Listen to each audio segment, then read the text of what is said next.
Nuevamente Dimero Orozco. Aquí estoy. Quedó en el aire, en el video anterior, la pregunta, ¿por qué somos tan especiales para Jesucristo? En este video vamos a responder. Dios siempre quiso tener un pueblo especial, un pueblo que le perteneciera, un pueblo que lo pudiéramos reflejar, que pudiéramos dar testimonio que le pertenecíamos. Este estudio, precisamente, nos da ese estatus, ¿no? De pueblo de Jesucristo. Si ya viste todos los videos del plan de salvación, si ya viste los videos del arrepentimiento, entonces ya estás en capacidad de tomar la decisión de saber si quieres ser un discípulo de Jesucristo. Para esto vamos a ver en palabras de Pablo cómo considera Jesucristo a su pueblo, a su iglesia. Vámonos a Efesios 5, del 21 al 32. Todavía estamos utilizando la Biblia textual, la versión, la cuarta edición. Ok. Siendo dóciles unos a otros en el temor de Cristo, las esposas a sus propios esposos, como al Señor. Porque el varón es cabeza de la mujer, como también Cristo, el mismo Salvador del cuerpo, es la cabeza de la iglesia. Por tanto, como la iglesia es dócil a Cristo, dócil, obediente, así también las esposas a sus esposos en todo. Los esposos, amad a la esposa, así como Cristo amó a la iglesia y se entregó a sí mismo por ella para santificarla, habiéndola purificado en el lavamiento del agua con la palabra, a fin de presentar a la iglesia para sí mismo gloriosa, sin que tenga mancha ni arruga ni cosa semejante, sino que sea santa y sin mancha. Así también los esposos deben amar a sus esposas como a sus mismos cuerpos. El que ama a su esposa, a sí mismo se ama, porque ninguno odió jamás su propia carne, sino que la nutre y abriga, como también Cristo a la iglesia, porque somos miembros de su cuerpo, de su carne y de sus huesos. Por esto, dejará el hombre a su padre y a su madre y se unirá a su esposa, y los dos serán una sola carne. Este misterio es grande, pero yo lo digo respecto a Cristo y a la iglesia. Por eso, también vosotros, que ambas partes, que cada uno ame a su propia esposa como a sí mismo, y que la esposa tema al esposo. Ok.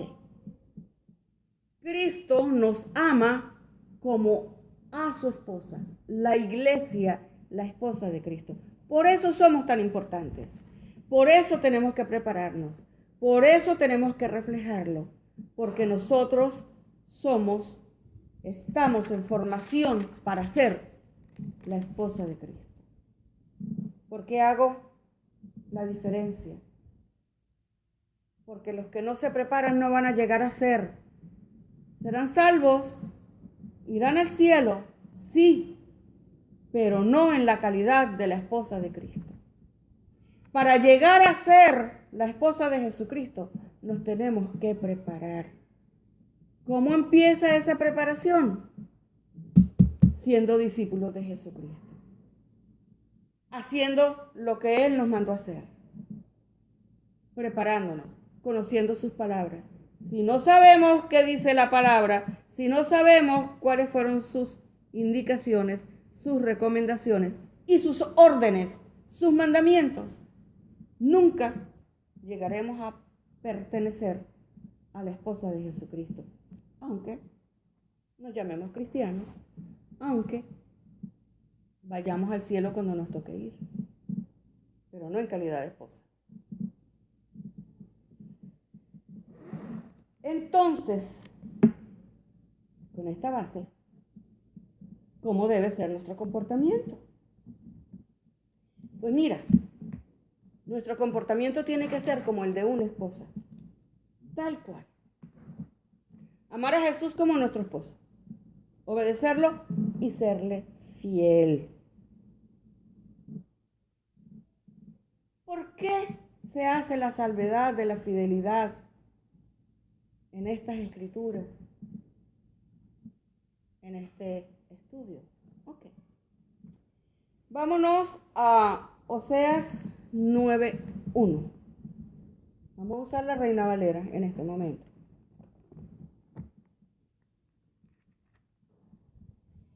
No te alegres, oh Israel, hasta saltar de gozo como los pueblos, pues has fornicado apartándote de tu Dios. Amaste salario de ramera en todas las eras de trigo.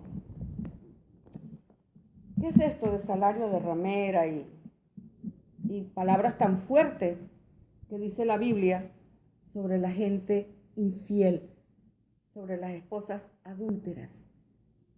Por lo mismo que ya hemos venido conversando en el video anterior, hice la acotación. Una persona adúltera, un cristiano adúltero, cuando fornica con otros dioses, no como los dioses del Antiguo Testamento, sino los dioses que nosotros actualmente tenemos, los que nos dejamos llevar, los que nos influencian. La ira, el odio, el asesinato, el robo, la mentira. Esos son otros dioses. ¿Por qué? Porque cuando influencian nuestra vida más que la palabra de Dios, se convierten en nuestro Dios. Eso es lo que seguimos, eso es lo que hacemos, eso es a lo que convertimos en nuestro Dios. Como también puede ser un hijo, una esposa, un esposo, el novio, el esposo de otra, la esposa de otro señor, un carro, el dinero, la empresa, el trabajo. Cientos de miles de dioses que podemos decir hoy en día. Ahora, específicamente, todo este Antiguo Testamento, el libro de Oseas y otros libros más, cuando hablan de los ídolos y de las fornicaciones, específicamente, ¿por qué se utiliza ese término de fornicar con otros dioses?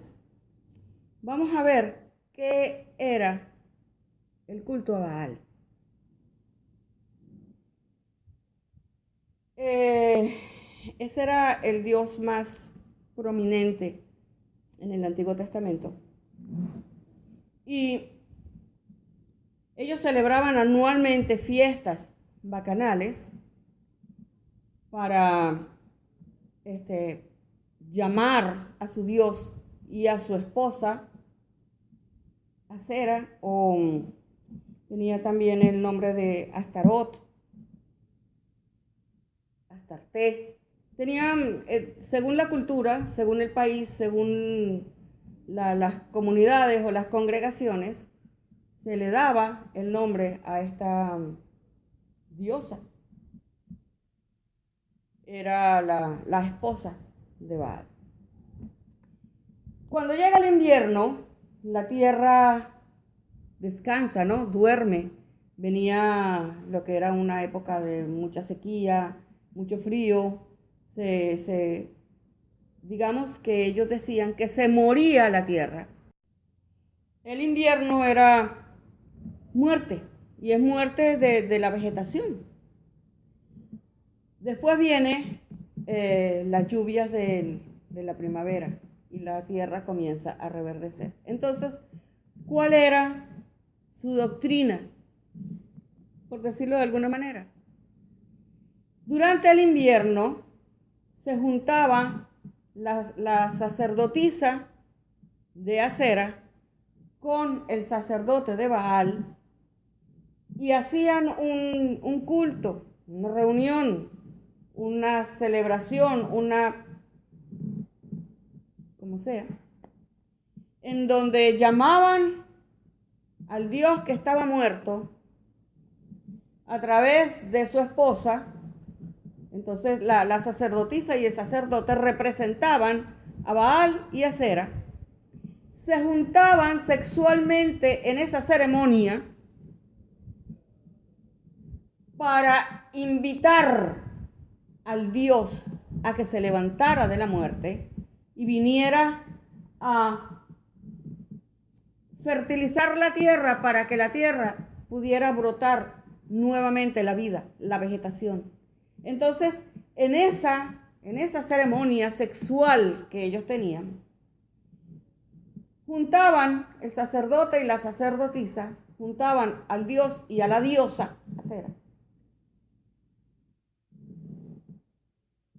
para un culto de fertilidad, para que ellos, a través de su amor y de su relación sexual, le dieran fertilidad a la tierra. Pero esa ceremonia no quedaba allí. Después de que los sacerdotes tenían su relación pública delante de su congregación, invitaban al resto de la congregación para que hicieran lo mismo, para darle más fuerza al llamado que le estaban haciendo a los dioses, y tenían, una bacanal, una orgía multitudinaria de todas con todos para darle más fuerza a los dioses. Por supuesto, esas tribus, esos pueblos, seguramente que tenían muchísimas enfermedades de transmisión sexual. Y no solamente a nivel sexual, a nivel emocional, a nivel moral, a todo nivel. Por eso Dios no quería que su pueblo escogido, Israel, se juntara con esos pueblos, que los hijos, que los varones, que los hijos de ellos se juntaran con esas mujeres que eran tan inmorales, tan promiscuas. Por eso se relaciona con lo que es fidelidad, con lo que es prostitución, con lo que es adulterio. Además de esta práctica, había otra práctica que ellos hacían, y quiero reseñarlo aquí, porque es importante conocerlo. Estaba el dios Moloch. Era una estatua gigante que tenía en el centro un hueco que era un horno con llamas muy altas. Y las personas más devotas de la nación, de la congregación, traían a sus hijos bebés recién nacidos para ser entregados a Moloch y los ponían vivos en el vientre de esta estatua. Esas eran las prácticas a las cuales Dios le dijo a los israelitas que no siguieran. Por eso, a los que se van detrás de otros dioses y le hacen culto a otros dioses, se les llama adúlteros. Santiago lo define bastante bien en Santiago 4, del 4 al 5. Oh almas adúlteras, ¿no sabéis que la amistad del mundo es enemistad contra Dios? Cualquiera pues que quiera ser amigo del mundo se constituye enemigo de Dios. Amar las cosas del mundo, dejar de hacer las cosas que Dios nos ha dicho que hagamos, es amar al mundo, es ser adúlteros, es ser infieles a Dios, a sus enseñanzas, a su amor. En Primera de Juan 2, 15 al 17, no améis al mundo ni las cosas que hay en el mundo.